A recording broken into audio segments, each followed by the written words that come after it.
কলকাতায় এত গরম পড়েছে আর না পেরে আবারও কিন্তু আমরা ঘুরতে বেরিয়ে পড়লাম। আর এখন বাজে 10টা 25 আর এখন আমি চলে এসেছি শিয়ালদা স্টেশনে। প্রচণ্ড ভিড় আর কলকাতায় তো ভীষণ গরম পড়েছে, তাই ভাবলাম চলো একটু পাহাড়ে ঘুরতে যাওয়া যাক। পাহাড় থেকে আমার সমুদ্র বেশি প্রিয়, কিন্তু হঠাৎ করে বান্ধবীরা বন্ধুরা সবাই মিলে প্ল্যান হলো যে আমরা পাহাড়ে ঘুরতে যাব, কারণ ঠান্ডায় ঠান্ডায় ভালোই লাগে। আর এবার কিন্তু আমরা যাচ্ছি একটু অফবিটের দিকে, তো বরফে যাচ্ছি না কিন্তু পাহাড়ে যাচ্ছি। আর ওখানে কিন্তু দারুণ এনজয় করবা, শুধু আমি না আমার সাথে কিন্তু আরও অনেকে যাচ্ছে।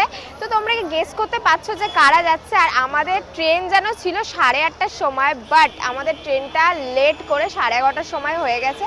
যাই হোক, আমি চলে এসেছি এখন, আর এটা হচ্ছে আমার ফাইনাল লুক। একদম রেডি শেডি হয়ে চলে এসেছি। একদম শীতকাল মানে ঠান্ডার জায়গা যাবো বলে একটু বেশি মোটাই জামা পরে এসেছি। শিলিগুড়িতে নেমে আবার গরম লাগবে, কলকাতায় যেমন গরম। তো আজকে আমার এই লুকটা কেমন লাগছে অবশ্যই কমেন্টে জানিও। তো চলো, খুব এক্সাইটেড। আর আমরা কিন্তু একটা জায়গায় না, আমরা কিন্তু দুটো জায়গায় ঘুরতে যাচ্ছি। আর দুটো জায়গায় ঘুরতে যাওয়ার জন্য কিন্তু আমি পুরো দেখো ট্রলি ভর্তি করে জিনিসপত্র নিয়ে চলে এসেছি। তো চলো, এবার সবাই ওয়েট করছে, যাওয়া যাক। 11:30টার সময় আমাদের ট্রেন আছে। আর আমার লুকটা কেমন লাগছে কমেন্টে জানিয়ে। চলো টাটা।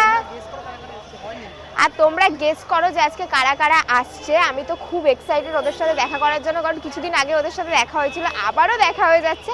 তো গেস করতে থাকো আর আমি যাই স্টেশনে গিয়ে ওয়েট করি, কারণ এখনই আমাদের ট্রেন চলে আসবে। চলো।